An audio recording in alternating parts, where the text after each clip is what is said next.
ചിലർ ചോദിച്ചൊരു സംശയം, ഈ സുരേഷിന് വെനമിന്റെ കച്ചവടമുണ്ട്. എന്താണ് തമാശയാക്കാണ്? അല്ല തമാശയാക്കാണ്. അങ്ങനെ ആക്കണ്ടട്ടാ. അന്തർദേശീയ കമ്പനികൾ ഇത്രയും വില കൂടിയ എന്തൊരു ഗതികേടാണ് അവന്റെ. ഒരു പാമ്പിനെ പിടിച്ച് വഴിയിൽ വെച്ച് വെനം എടുത്തു കഴിഞ്ഞാൽ ആ പാമ്പിന്റെ വെനത്തിന് എത്ര രൂപ വിലയുണ്ടെന്ന് മുതലാളി ഞാൻ ഉപദേശിക്കുന്നു കരുതരുത്. മുതലാളി ഒരു ചെത്തിയാണ്. കിലോ പാമ്പിന്റെ വെനം വേണമെങ്കിൽ എത്ര പാമ്പ് വേണമെന്നും അറിവില്ലായ്മ കൊണ്ട് അതും വെച്ചിട്ട് വെള്ളത്തിലെടുത്താണല്ലോ തന്റെ കേന്ദ്രവും സ്റ്റേറ്റും കൂടെ ഞാൻ ഒന്നാക്കി കളയും.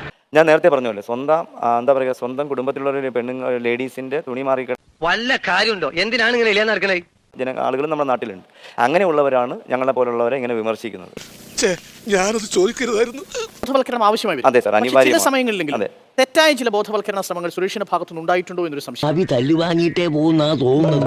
പാമ്പ് സംസ്കൃതം സംസാരിക്കുന്നു എന്ന രീതിയിൽ എന്താ ഷൈഡ് പറഞ്ഞ ഒന്നും മനസ്സിലായില്ല, പക്ഷെ കാണിക്കണ്ട. നമുക്കത് കണ്ടിട്ട് വരാം. ഇപ്പൊ കറക്റ്റ്. അല്ലെങ്കിൽ പിള്ളേച്ചൻ നുണ പറയുന്നതായിരിക്കും.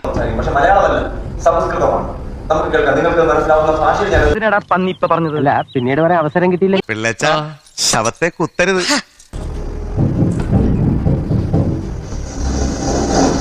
എന്റെ കർത്താവെ, എന്നെ നീ നല്ലവനാക്കാൻ സമ്മതിക്കുകയല്ലേ. നിന്റെ തിരുമിഷ്ട അതാണെങ്കിൽ അതങ്ങ് നിറവേറട്ടെ. ചുമ്മാ തള്ളിയതാണോ? മറുപടി ഉടനെ വേണം.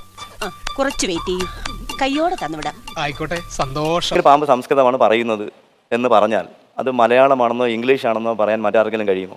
മാമ ശവത്തെ കുത്താതെ മാമ മാമ എന്റെ മാനം കൊടുത്താൻ വേണ്ടി കച്ച കെട്ടി ഇറങ്ങിയിരിക്കുക ഇയാൾ. ഭാഷ സംസാരിക്കുന്നു എന്ന് പറയുന്നത് അതൊരു കൗതുകമാണെന്ന് ചിന്തിക്കാനുള്ള കാര്യം നമ്മുടെ ആൾക്കാർക്ക് ഇല്ല.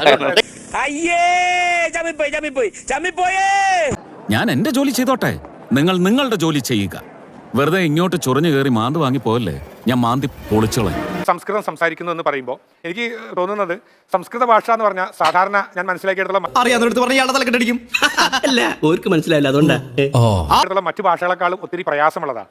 അഷ്ടാധ്യായി 4000 ചില്ലാനം ശ്ലോകങ്ങൾ എന്റെ വായിക്കാത്ത കയറി വിടുവിച്ചാലേ ശരിയാവും. അങ്ങനെ പറയുമ്പോൾ സംസ്കൃതം വേണ്ട ആർക്കും അറിഞ്ഞൂടല്ലോ, അതുകൊണ്ട് ഒരു മിണ്ടാതിരിക്കൂല. അതുകൊണ്ട് മാത്രമാണ് സംസ്കൃതമാണ് പറയുന്നതെന്ന് ഞാൻ പറയുന്നത്. ഒരു കയ്യബദ്ധം നാറ്റുകരുത്.